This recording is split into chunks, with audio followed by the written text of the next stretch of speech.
안녕하세요, 여러분. 혹시 인류 역사상 가장 유명한 무덤 중 하나인 투탕카멘의 무덤에 대해 들어보셨나요? 황금 마스크와 수많은 보물로 가득했던 그곳에서 발견된 수많은 유물 중 과학자들을 3000년이 넘도록 혼란에 빠뜨린 아주 특별한 물건이 하나 있습니다. 바로 오늘 우리가 이야기할 주인공 투탕카멘의 단검입니다. 이 단검은 그냥 평범한 칼이 아닙니다. 약 35cm의 길이, 금으로 화려하게 장식된 손잡이, 그리고 반짝이는 칼날. 하지만 이 칼날이 평범하지 않다는 사실 때문에 이 단검은 모두의 상식을 깨뜨렸죠. 왜냐고요? 이 단검의 칼날은 철로 만들어졌기 때문입니다.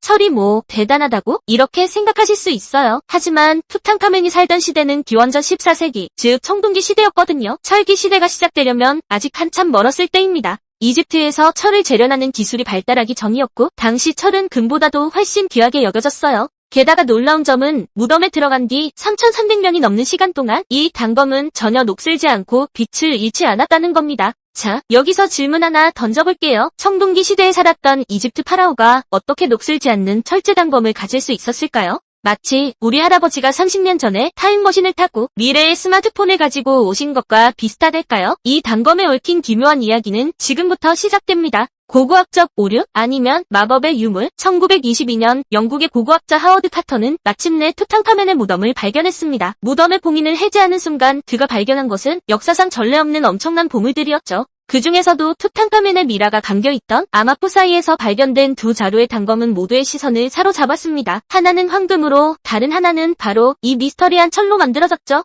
철제 단검의 발견은 당시 학계에 큰 충격을 주었습니다. 당시 이집트에서 철을 다루는 기술은 거의 없었기 때문입니다. 철광석을 재련하려면 엄청난 고온의 용광로가 필요하고, 이는 당시 이집트의 기술력으로는 불가능에 가까웠죠. 그렇다면 이 단검은 어떻게 만들어진 걸까요? 혹시 다른 곳에서 온 걸까요? 게다가 이 단검에는 놀라운 미스터리가 하나 더 있습니다. 바로 녹이 슬지 않는다는 점입니다. 수천 년의 세월이 흐르는 동안 대부분의 금속 유물은 부식되기 마련입니다. 심지어 철은 습기에 매우 취약해서 금방 녹슬어버리죠. 그런데 이 단검은 3000년이 넘는 세월이 무색하게 거의 완벽한 상태를 유지하고 있었어요. 마치 신비로운 힘으로 보호받는 것처럼 말이죠. 이런 미스터리 때문에 몇몇 학자들은 초기 발굴 기록이 잘못된 것이거나 혹은 누군가 무덤에 몰래 단검을 넣었을 가능성을 제기하기도 했습니다. 하지만 단검의 형태와 손잡이에 새겨진 문양, 그리고 미라와 함께 발견된 위치 등을 볼 때 이 단검이 투탕카멘의 소유였음은 명확했습니다. 그렇다면 도대체 이 단검의 정체는 무엇이었을까요? 투탕카멘의 단검이 미스터리인 핵심적인 이유는 세 가지로 요약할 수 있습니다. 첫째, 시대착오적인 철제 유물이란 점입니다. 이 단검은 기원전 14세기 청동기 시대의 유물입니다. 당시 이집트는 철을 재련하는 기술이 없었기 때문에 철로 만들어진 단검이 존재한다는 것 자체가 미스터리입니다. 철은 금보다 귀한 금속으로 여겨졌죠. 둘째, 녹슬지 않는 칼날에 있습니다. 3300년이 넘는 시간 동안 전혀 부식되지 않고 완벽한 상태를 유지했다는 점이 놀랍습니다. 일반적인 철은 습기에 약해 쉽게 녹슬지만 이 단검은 수천 년의 세월에도 훼손되지 않았죠. 셋째, 외계에서 온 재료로 만들어졌다는 점입니다. 2016년 과학 분석 결과 단검의 칼날이 지구의 철광석이 아닌 운석으로 만들어졌다는 사실이 밝혀졌습니다. 이집트인들은 운석을 하늘의 철이라 부르며 신성하게 여겼는데 우주에서 온 재료를 당시 기술로 가공했다는 점이 여전히 풀리지 않는 의문으로 남아있습니다. 하늘에서 떨어진 철, 신의 선물이었나? 이 미스터리를 풀기 위해 2016년 이탈리아와 이집트의 과학자들이 이 단검에 대한 성분 분석을 시작했습니다. 그들은 X선 형광 분석이라는 첨단 기술을 이용해 칼날의 성분을 조사했죠. 그리고 그 결과는 모두의 상상을 초월하는 것이었습니다. 칼날에서 발견된 성분은 바로 니켈과 코발트였습니다. 그런데 이 성분들의 함량 비율이 지구상에서 발견되는 철광석과는 달랐습니다. 대신 이 비율은 운석의 성분과 거의 완벽하게 일치했죠. 즉, 이 단검은 지구의 철광석을 녹여 만든 것이 아니라 우주에서 떨어진 운석으로 만들어졌다는 사실이 밝혀졌습니다. 이집트인들은 이미 운석의 존재를 알고 있었습니다. 그들은 운석을 비엔페트라고 불렀는데 이는 하늘의 철 혹은 하늘의 기적적인 금속이라는 뜻입니다. 투탕카멘의 아버지인 아케나톤 파라오가 남긴 기록에도 하늘의 철에 대한 내용이 등장한다고 합니다. 이 발견은 투탕카멘의 단검에 대한 모든 미스터리를 한 번에 풀어주는 듯 했습니다. 운석 철은 일반 철보다 니켈 함량이 높아 부식에 강합니다. 3000년이 넘도록 녹슬지 않은 이유가 바로 여기에 있었던 것이죠. 하지만 과연 이것이 이 미스터리의 끝일까요? 여기서 우리는 이 미스터리를 설명하기 위해 세 가지 흥미로운 가설을 세우고 풀어보고자 합니다. 첫 번째 가설은 신과 교감하는 도구가 아닐까 하는 것입니다. 고대 이집트인들은 하늘을 신들의 영역이라고 믿었습니다. 그럼 그들에게 하늘에서 떨어진 운석은 단순한 돌덩이가 아니었겠죠. 아마 신이 직접 내려준 성스러운 선물이라고 생각했을 겁니다.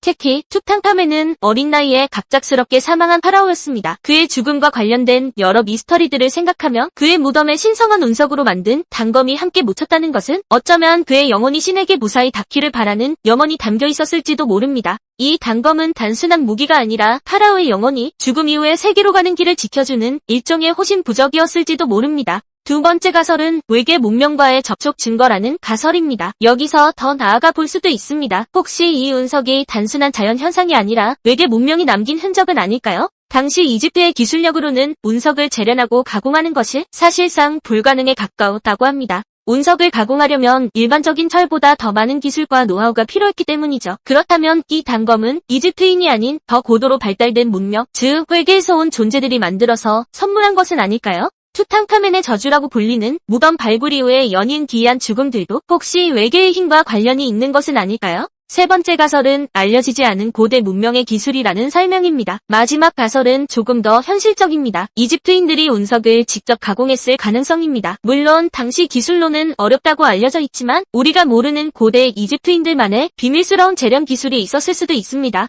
어쩌면 그들은 다른 문명, 예를 들어 소아시아의 히타이트와 같은 철기 문명으로부터 기술을 전수받았을지도 모릅니다. 고대 문명 간의 교류를 통해 이 단검이 이집트에 도착했을 가능성도 배제할 수는 없죠. 하지만 그렇다면 왜 이 단검이 다른 철기 유물들과 달리 완벽한 보존 상태를 유지했는지에 대한 의문은 여전히 남습니다. 오늘 우리는 투탕카멘의 무덤에서 발견된 미스터리한 단검에 대해 이야기해 보았습니다. 이 단검은 단순한 유물이 아니라 고대 이집트 문명의 기술력과 그들의 세계관, 그리고 어쩌면 우리가 모르는 더 큰 미스터리까지 품고 있는 놀라운 존재였습니다. 녹슬지 않는 칼날, 하늘에서 떨어진 철, 그리고 수천 년의 세월을 뛰어넘는 완벽한 보존 상태까지 과연 이 단검은 신의 선물이었을까요? 외계 문명의 흔적이었을까요? 아니면 우리가 아직 밝혀내지 못한 고대 기술의 정수였을까요? 여러분은 어떻게 생각하시나요? 이 단검의 미스터리에 대한 여러분의 의견을 댓글로 남겨주세요. 그럼 오늘의 미스터리 탐사는 여기서 마치겠습니다. 다음에도 더 흥미로운 미스터리 이야기로 찾아올게요.